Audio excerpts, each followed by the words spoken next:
নানা নাটকীয়তার পর অল্প কিছুক্ষণের মধ্যে ঘোষণা আসতে যাচ্ছে নির্বাচনকালীন 11 দলীয় জোট 11 দলীয় ঐক্য, এবং সেই ঐক্যে এখন অপেক্ষার পালা আসলে রয়েছে ইসলামী আন্দোলনের প্রতি। এবং আমরা এখন রয়েছি ডিপ্লোমা ইঞ্জিনিয়ার্স ইনস্টিটিউশনে, সেই যেখানে কিছুক্ষণ রাত 8টায় মূলত আনুষ্ঠানিকভাবে নির্বাচনী জোটের ঘোষণা নির্বাচনী আসন সমঝোতার যে ঘোষণা সেটি কিন্তু আসার কথা রয়েছে। তবে এখন পর্যন্ত নির্বাচনী যে আসন সমঝোতার যে জোট, সেই জোটে কিন্তু ইসলামী আন্দোলনের জন্য কিন্তু অপেক্ষা করছে 10টি রাজনৈতিক দল।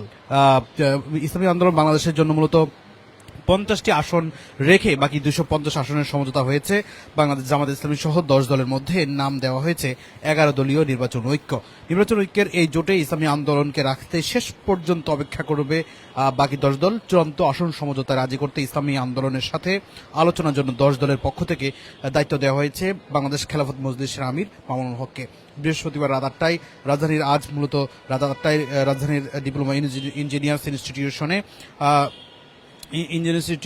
ইনস্টিটিউটে 250 আসনের প্রার্থী তালিকা ঘোষণা করা হবে বলে জানা যাচ্ছে। আজ মূলত বেলা 11:30টার দিকে আসন সমঝোতা চূড়ান্ত করতে রাজধানীর মগবাজারে জামাতের কেন্দ্রীয় কার্যালয়ে বৈঠকে বসে জামাত ইসলামী সহ 10 দলের শীর্ষ নেতারা। বৈঠক সূত্রে জানিয়েছে কোন দলকে কতটি আসন ছাড় দেওয়া হবে, বৈঠকে সেটি নিয়ে আলোচনা হয়েছিল। বৈঠকের শেষ পর্যায়ে খেলাফত মজলিসের জ্যেষ্ঠ নায়েবে আমির মোহাম্মদ মুনতাসির আলী জামাত কার্যালয়ের বাইরে সাংবাদিকদের কিন্তু জানিয়েছেন যে আজ রাত 8টায় রাজধানী ডিপ্লোমা ইঞ্জিনিয়ার্স ইনস্টিটিউটে 250 আসনের যে প্রার্থী তালিকা সেটি ঘোষণা আসবে এবং আমরা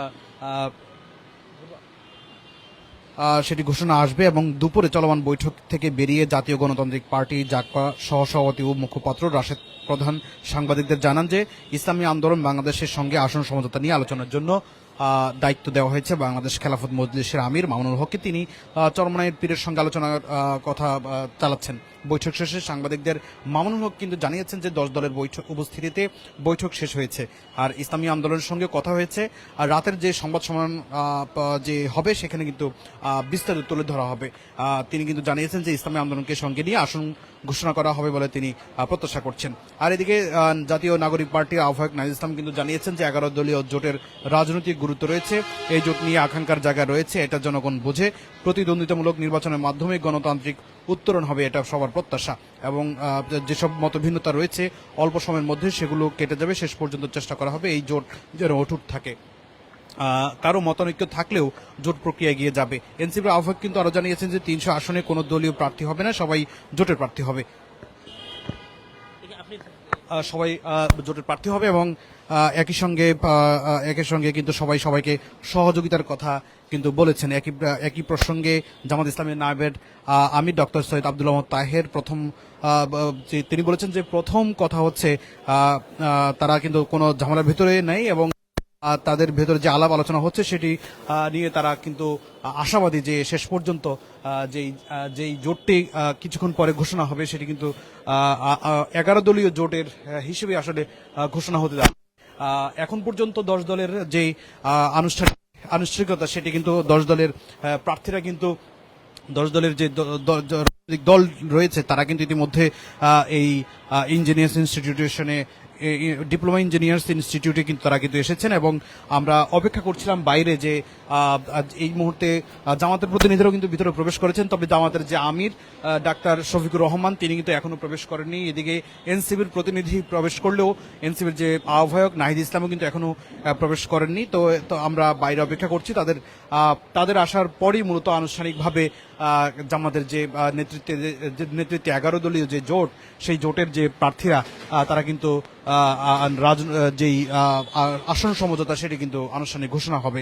তো আমরা অপেক্ষা বলছিলাম যে আজকে মূলত দিনভর এই যে নাটকীয়তা যে কত আসন নিয়ে আসলে 11 দলীয় জোটের যে আসন বিন্যাস সেটি কিন্তু কে কতটা পেতে যাচ্ছেন এটি কিন্তু এখন স্পষ্ট নয়। তবে এখন পর্যন্ত যতটুকু তথ্য পেয়েছে 250 আসনের চূড়ান্ত রূপ ধারণ করেছে যেই 11 দলীয় জোটের মধ্যে ইসলামী আন্দোলন বাংলাদেশ। আজকে মূলত তারা বৈঠকে মূলত দিনে যে বৈঠক সেই বৈঠক কিন্তু তারা আসেননি। তবে সেখানে 10 দলীয় জোট কিন্তু সেখানে সেই বৈঠকে এসেছিলেন ছিলেন তারা কিন্তু 250টি আসনই মূলত চূড়ান্ত করেছে। তো আর 50টি আসন কিন্তু এখন খালি রেখেছে। সেই 50টি আসনে ইসলামী আন্দোলন বাংলাদেশের জন্য হয়তোবা ছেড়ে দেওয়া হয়েছে এবং তারা সেই সকল আসনগুলোতে ইসলামী আন্দোলন বাংলাদেশে মূলত প্রার্থী দিবেন। তবে এই যে রাজনৈতিক যে একটি বড় ধরনের নাটকীয়তার আজকে কয়েকদিন যাচ্ছে এই ইসলাম জামাতের নেতৃত্বে যে দলটি রয়েছে, যেই জোটটি রয়েছে, সেই জোটে আসলে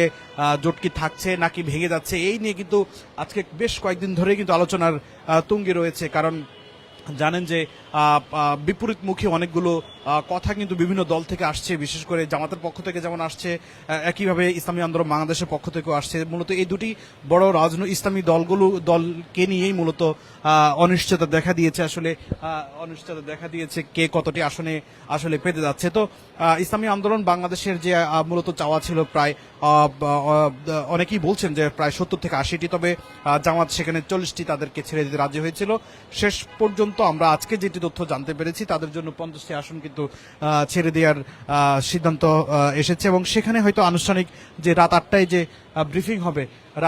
ব্রিফিং হবে সেই ব্রিফিং হয়তো বা ইসলামী আন্দোলন বাংলাদেশে যে কোনো প্রতিনিধি আসলে থাকবে কিনা সেটি কিন্তু এখনো কিন্তু সুনির্দিষ্টভাবে স্পষ্ট বলা যাচ্ছে না। তবে এখনো পর্যন্ত ইসলামী আন্দোলন বাংলাদেশের কোনো প্রতিনিধি কিন্তু এখনো প্রবেশ করেনি ডিপ্লোমা ইঞ্জিনিয়ার্স ইনস্টিটিউশনে। অন্যান্য দলের প্রতিনিধিরা কিন্তু ইতিমধ্যে কিন্তু ভিতরে প্রবেশ করেছেন। নির্দিষ্ট সময় যে রাত 8টায় ব্রিফিং হওয়ার কথা ছিল সেটি ইতিমধ্যে কিন্তু সময় অতিবাহিত হয়েছে। এখন প্রায় আধা ঘন্টা পার হয়ে গেলেও কিন্তু এখনো সেই ব্রিফিং কিন্তু শুরু হয়নি। এখন জামাতের যে আমির তিনিও কিন্তু এখনো প্রবেশ করেনি, তবে তার দলের তিনি কিন্তু প্রবেশ করেছেন এবং জামাতের আমির যিনি ডাক্তার শফিকুর রহমান তিনি কিন্তু ইতিমধ্যে কিছুক্ষণ আগে প্রবেশ করেছেন। এছাড়াও নাহিদ ইসলাম সহ অন্যান্য যারা অংশগ্রহণে মূলত এই 11 দলের যে নির্বাচনী আসন সমঝোতার যে ঐক্য সেটি চূড়ান্ত রূপ ধারণ করবে এবং আসন সমঝোতা তারা প্রকাশ করবে।